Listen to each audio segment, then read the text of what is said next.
신명기 25장 1절에서 마지막까지 보실 텐데 1절에서 10절까지만 보겠습니다. 사람들 사이에 시비가 생겨 재판을 청하면 재판장은 그들을 재판하여 의인은 의롭다 하고 악인은 정죄할 것이며, 악인에게 대형이 합당하면 재판장은 그를 엎드리게 하고 그 앞에서 그의 죄에 따라 수를 맞추어 때리게 하라. 40가지는 때리려니와 그것을 넘기지는 못할지니 만일 그것을 넘겨 매를 지나치게 때리면 내가 내 형제를 경히 여기는 것이 될까 하노라. 곡식 떠는 소에게 망을 씌우지 말지니라.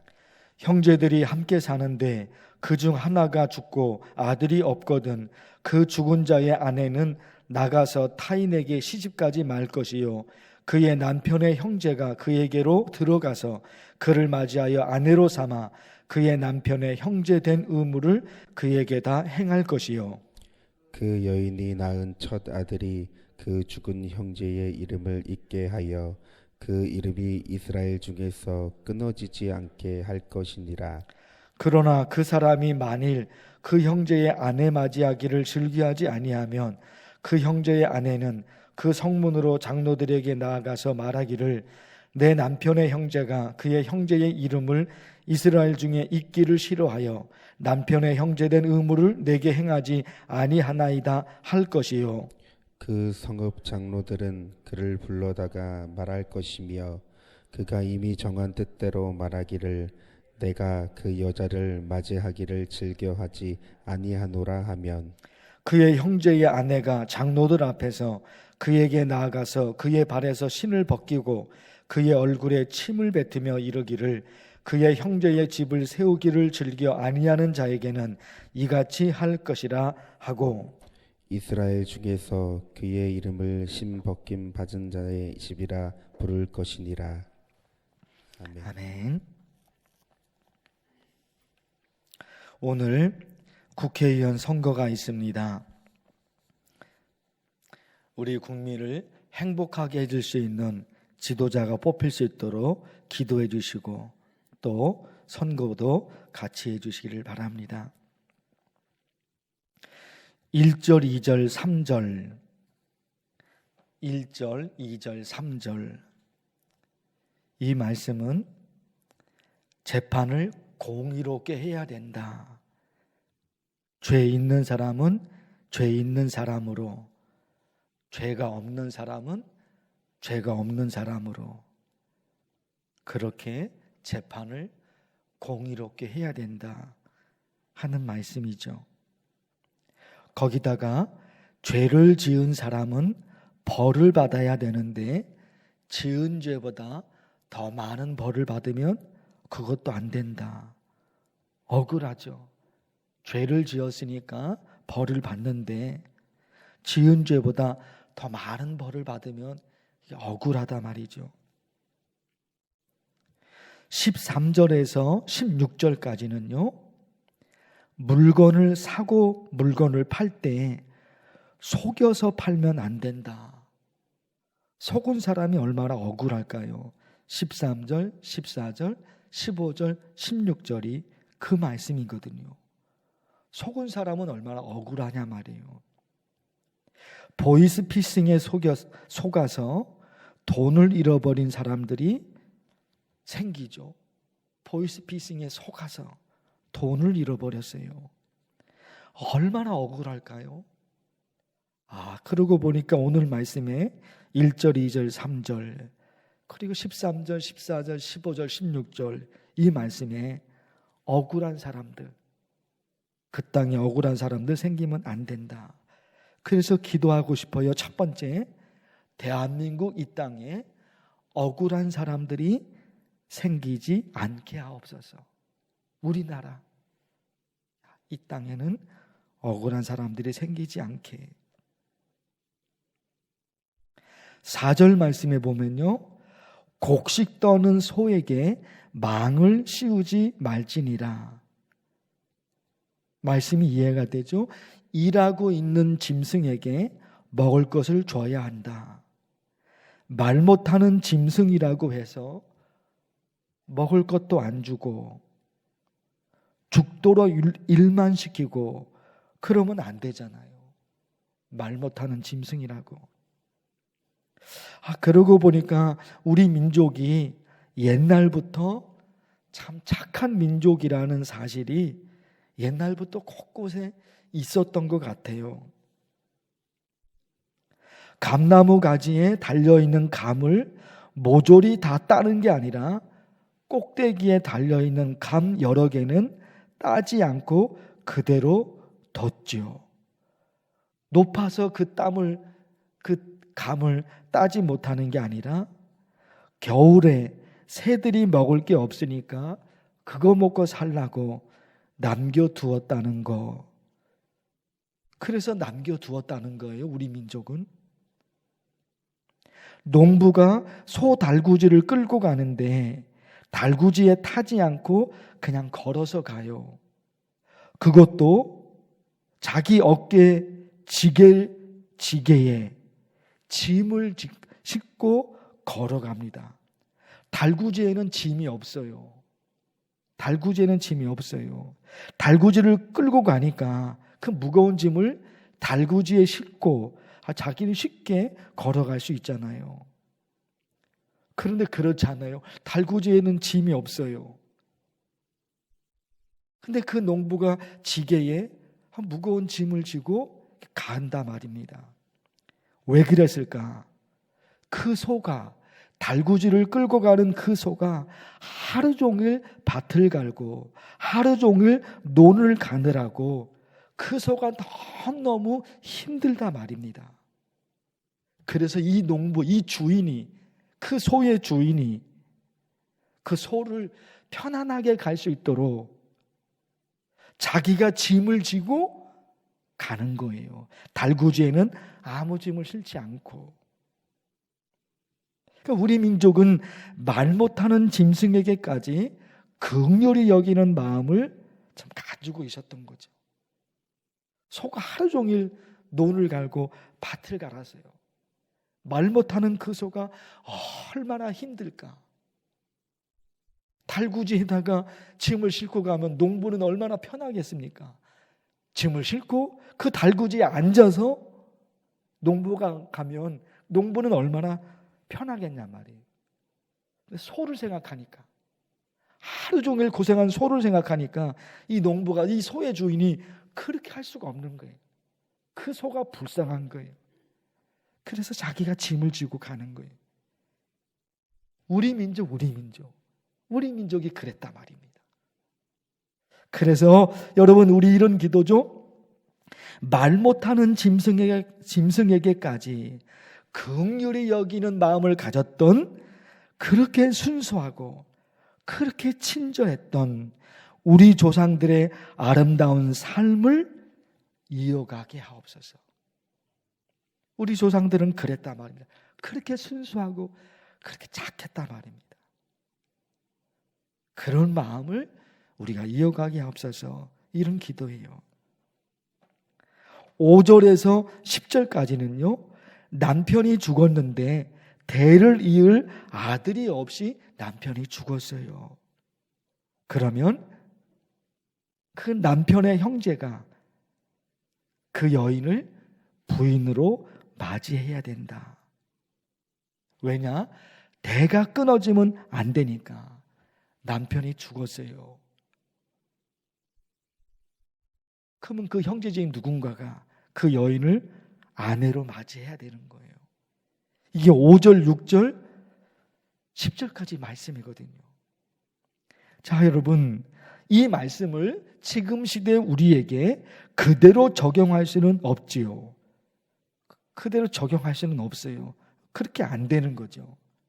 그런데 왜 하나님이 5절에서 10절까지 이런 말씀을 하셨을까? 그 뜻을 찾아야 되죠. 그 해석이 중요하죠. 왜 그랬느냐? 책임의식이에요. 책임을 져야 된다. 5절 끝부분에 보니까요, 그의 남편의 형제된 의무를 그에게 다 행할 것이요. 의무, 뭔가 책임이 있다는 거예요. 7절 끝부분도 보세요. 남편의 형제된 의무를 내게 행하지 아니하나이다 할 것이요. 의무가 있죠. 의무, 책임이 있다 말입니다. 우리가 받아들일 수가 없어요. 이 말씀, 이 적용이 되는 것은 어렵죠. 그러나 뭐가 한 가지 중요한 거예요? 책임. 내게 어떤 책임이 있다 하는 거예요. 한동안 중요하게 말씀드린 게 있어요. 가인이 동생 아벨을 죽였어요. 그 하나님이 가인에게 물어요. 네 동생 아벨이 어디 있느냐? 하나님이 물으셔요. 가인이 뭐라고 대답했어요? 내가 알지 못하나이다. 내가 내 아우를 지키는 자이니까. 자기가 죽여놓고 발뺌을 해요. 그리고 아주 당당하게 고개를 뻣뻣이 들면서 얘기해요. 내가 내 아우를 지키는 자이니까. 이게요, 나는 내 동생을 지켜야 할 책임이 내게는 없습니다. 그에게 가인이 그 책임이 없다는 거예요. 이렇게 살면 이게 참 불행하죠. 내게는 내가 형이니까 동생을 지킬 책임이 내게 있어. 내가 누구니까 우리 가족을 지킬 책임이 내게 있어. 내가 누구니까 우리 교회를 지켜야 할 책임이 내게는 있어. 내가 누구니까 내게는 대한민국 우리나라를 지킬 책임이 내게는 있어. 이런 게 중요한 거잖아요. 아무 책임이 없어. 나는 그냥 나 혼자 살면 되는 거야. 5절에서 10절까지 말씀을 지금 시대에 그대로 적용이 안 돼요. 적용할 수도 없어요. 5절에서 10절까지는. 그런데 하나님이 말씀하시는 핵심, 하나님의 마음이 그게 있잖아요. 모든 사람에게는 그 어떤 책임이 있다는 거예요. 책임이.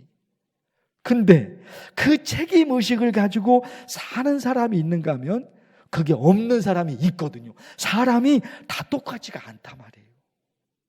다 똑같지가 않은 거예요. 그런데 살아가면서 너무너무 중요한 하나님의 마음이잖아요. 책임의식. 그래, 내게는 내 가족을 지킬 책임이 내게는 있어요. 부모가 자녀를 지켜야 되죠. 자녀도 부모님을 지켜야 돼요.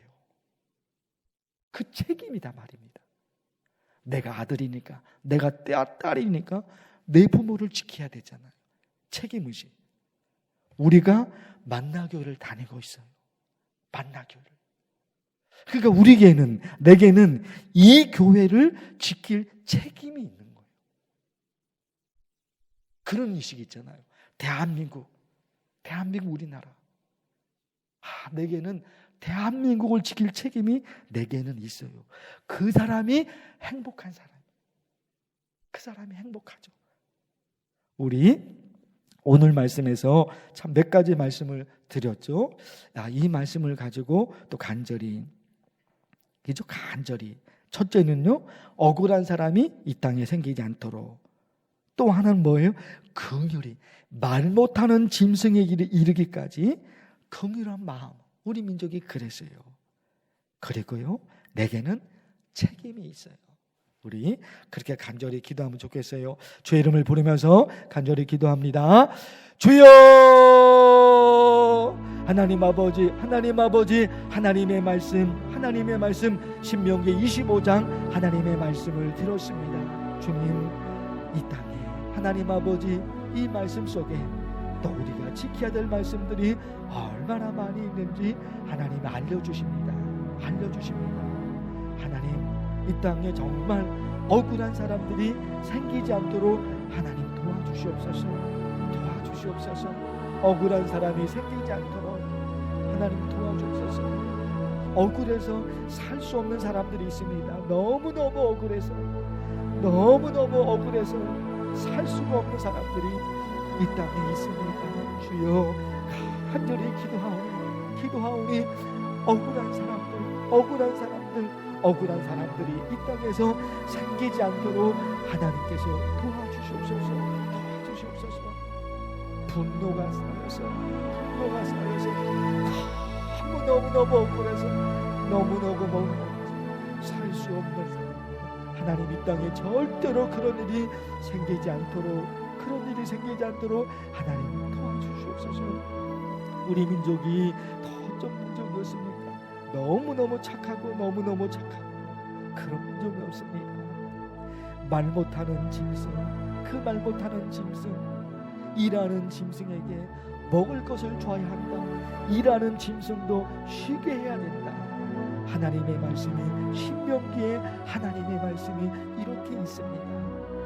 우리 민족이 그런 민족이 없습니다.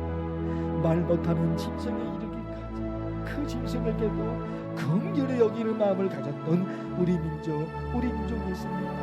우리 민족이 가졌던 긍휼히 여기는 마음, 용서하는 마음, 친절한 마음, 배려하는 마음, 하나님 우리 민족이 그 마음을 가지고 있었습니다. 우리 민족 지금도 하나님 그런 마음으로 우리가 살아갈 수 있도록 하나님께서 도와주시옵소서.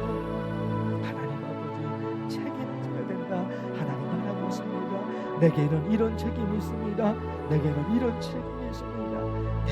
내 가족을 지켜야 되고, 내가 다니는 내 교회를 내가 지켜야 되고, 내가 살고 있는 대한민국 하나님 내가 지켜야 됩니다. 하나님 아버지, 우리에게 이런 마음을 주시고, 우리가 이런 신앙의 삶을 살아서 하나님이 인정하시고, 하나님이 붙드시고, 하나님이 인정하시고, 하나님이 붙드시고, 하나님 그렇게 살아갈 수 있도록 주께서 은혜를 더해 주시옵소서. 하나님 국회의원 선거가 있습니다. 우리의 지도자를 뽑습니다. 하나님 간절히 기도하니 하나님께서 도와주셔서 정말 공의로운 사람, 대한민국 이 나라,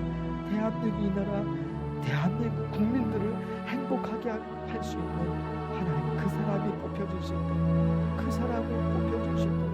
하나님께서 도와주옵소서. 그래서 다시금 대한민국이 일어서도록 도와주옵소서. 하나님의 역사를 하나님의 도우시고, 하나님이 다스리는 나라, 하나님이 지키시는 나라, 하나님이 돌보시는 나라, 대한민국 우리나라가 되게 하여 주옵소서.